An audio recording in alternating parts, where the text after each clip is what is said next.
तेरे बिना जिंदगी भी, लेकिन जिंदगी तो नहीं, जिंदगी नहीं। नमस्कार, सटीक ज्योतिष में एक बार फिर से आपका स्वागत है। आज का विषय है बनते और बिगड़ते रिश्तों के पीछे मनोविज्ञान एवं ज्योतिषी कारण।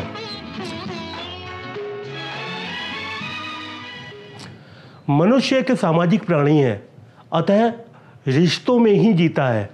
हमारे संबंधों एवं रिश्तों से ही जीवन खिलता है। व्यक्ति अपने जीवन का आनंद इन्हें व्यवस्थित करके ही उठा सकता है। रिश्ते यानी संबंध, और संबंध शब्द सम और बंध दो शब्दों से मिलकर बना है, जिसका अर्थ यह है कि समान संबंध। पूरा वीडियो देखें और ज़्यादा से ज़्यादा लोगों को दिखाएं भी। हमें रिश्तों को गहरा करने के लिए परस्पर आपसी समझ पैदा करने की ज़रूरत होती है। एक दूसरे को समझने की ज़रूरत होती है, जिसके अभाव में अक्सर गलतफहमियां पैदा हो जाती हैं। प्रायः देखा यह गया है कि हम दूसरों को अपने नियम और स्वभाव के अनुसार कार्य और जीवन शैली अपनाने के लिए बाध्य करते हैं। हम चाहते हैं कि दूसरे सदैव हमारे अनुसार ही व्यवहार करें। काश ऐसा हो तेरे कदमों से चल के मंजिल चले, और कहीं दूर कहीं। इसमें चौंकने जैसी क्या बात है? संबंधों और व्यवहार कौशल का आपस में गहरा नाता है, या हम यूं कह सकते हैं कि दोनों एक दूसरे के संपूरक होते हैं। क्या कहते हैं आप, है कि नहीं? माता पिता, भाई बहन, मौसा मौसी, चाचा चाची, ताऊ ताई, चचेरे भाई बहन आदि संबंध हमें विरासत में ही प्राप्त होते हैं। हमारे जन्मकालीन आकाशीय ग्रह संयोजन स्थिति यानी कि जन्म कुंडली में द्वितीय भाव एवं भाव स्वामी द्वितीयेश, जातक के कुटुंब की स्थिति एवं जातक का कुटुंब में उपस्थित सभी संबंधियों के साथ जातक का तालमेल एवं संबंधियों द्वारा जातक को मिलने वाले सहयोग को दर्शाता है। द्वितीय भाव पर अन्य ग्रहों की उपस्थिति या द्वितीय भाव अथवा भाव स्वामी से दृष्टि संबंध तालमेल की कोटि गुणवत्ता को दर्शाता है। इसी प्रकार माता पिता के साथ हमारे संबंध चतुर्थ भाव, दशम भाव, नवम भाव एवं चतुर्थेश, नवमेश, दशमेश एवं चंद्रबल, सूर्यबल की शुभ अशुभ स्थिति के अनुसार ही जीवन में रिश्ता परिभाषित करेगी। होश संभालते ही, जी हाँ, इन सभी विरासत में मिले रिश्तों के इतर कुछ नए संबंध जातक अपनी भावनात्मक, मानसिक, आध्यात्मिक एवं शारीरिक ऊर्जा समायोजन द्वारा अपने विचार एवं उद्देश्य मिलन पूर्वक सृजित करता है, यानी कि निर्माण करता है। इन नए संबंध का बनना, प्रगाढ़ता एवं बिगड़ना यानी कि शुभता अशुभता ज्योतिष ग्रंथ पराशर होरा शास्त्र एवं वृहद संहिता के अनुसार जन्म पत्रिका के तृतीय भाव, पंचम भाव, सप्तम भाव, तृतीयेश, पंचमेश एवं सप्तमेश तथा D9 नवमांश चार्ट में सप्तमेश, पंचमेश, लग्नेश की शुभ अशुभ स्थिति पर निर्भर करता है। हैरान हो सकते हैं आप यह जानकर, यदि हम दूसरों पर अपना बेहतर प्रभाव छोड़ना चाहते हैं और उन्हें अपने विचारों के अनुसार चलाना चाहते हैं, तो सर्वप्रथम उनके दृष्टिकोण को भी समझना अति आवश्यक है और अपने पक्ष को सौहार्दपूर्ण तरीके से रखना ही सार्वभौमिक आदि नियम है। पर हम मानते कहाँ हैं? किसी भी विषय विशेष पर तर्क कुतर्क हमें उलझा देते हैं। हम ये भूल जाते हैं कि दूसरों को भी अपना पक्ष रखने का समान अवसर मिलना चाहिए। किसी भी विषय पर विमर्श के दौरान अहम को सदैव दूर रखना चाहिए। इस तरह के संतुलित एवं व्यवस्थित आचरण को अभ्यास एवं उपाय द्वारा प्राप्त किया जा सकता है। जी में आता है तेरे दामन में सर छुपा के हम रोते रहे तो फिर कैसे बनेगा बिगड़ा हुआ रिश्ता दोबारा? पति पत्नी का रिश्ता हमारे सभ्य समाज की सबसे अनमोल रीति है, किंतु डाइवोर्स यानी कि तलाक वैवाहिक जीवन की सबसे बड़ी बाधा है। आपसी विश्वास, मतभेद, सामंजस्य की कमी तथा कानून का हस्तक्षेप, इनकी वजह से रिश्तों में बड़ी दरार जल्दी ही पड़ जाती है।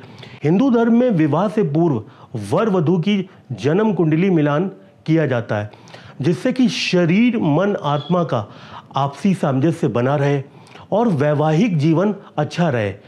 किंतु सिर्फ कुंडली मिलान ही पर्याप्त नहीं है, अन्य बिंदुओं पर भी विचार करना उतना ही महत्वपूर्ण होता है। ज्योतिष जिज्ञासु एवं अभ्यासी बंधु ध्यान दें जरा। जन्म कुंडली में शनि, सूर्य, राहु तथा द्वादश स्थान स्वामी को विच्छेदकारी ग्रह कहा जाता है। इन ग्रहों में से कोई भी दो ग्रह या उससे अधिक ग्रह सप्तम भाव अथवा भावेश पर प्रभाव रखते हैं तो विवाह में अवश्य ही कष्ट होता है एवं संबंध हानि के योग बनते हैं। यही विच्छेदक ग्रह यदि सप्तम स्थान के लिए शुभ, जैसे कि स्वग्रही, उच्च, मित्र क्षेत्री या लग्नेश के साथ हो तो दूसरा विवाह अनुकूल होता है। सप्तमेश की भाव स्थिति अथवा सप्तम भाव स्वामी पर जिस प्रकार का प्रभाव रहेगा उसी प्रकार के फल प्राप्त होते हैं।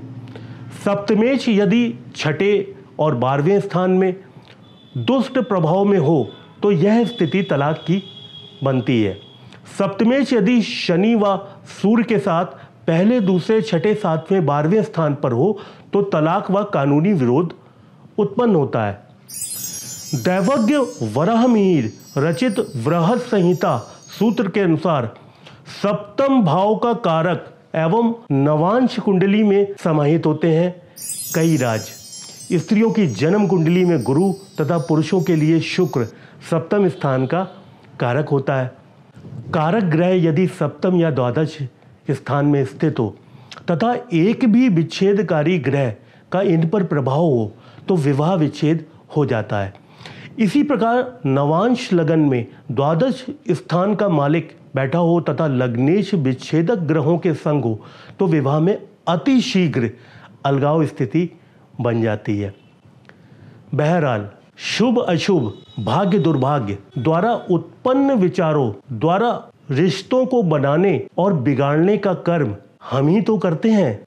यदि आपके या परिवार में किसी के साथ ऐसी स्थिति बन रही हो तो विवाह संबंध में अनेक दिक्कतें आ रही हो तो नीचे कमेंट्स बॉक्स में जन्म का विवरण अवश्य शेयर करें। तुम जो कह दो तो आज की रात चांद डूबेगा नहीं, रात को रोक लो। गिला शिकवा कोई नहीं चाहता। रिश्तों में और जीवन में मधुरता तो हर कोई चाहता है, आप भी तो यही चाहते हैं। रिश्तों में जैसे आपसी समझ की जरूरत होती है वैसे ही इसकी एक और ज़रूरत है, प्रेम। रिश्तों की बुनियाद में प्रेम होता है तो वो लंबा टिकते हैं। क्यों? कैसा विचार रखते हैं? नया रिश्ता झट से बन जाए, रिश्ता और प्रगाढ़ हो जाए या फिर संबंध बिगड़ने से बच जाए।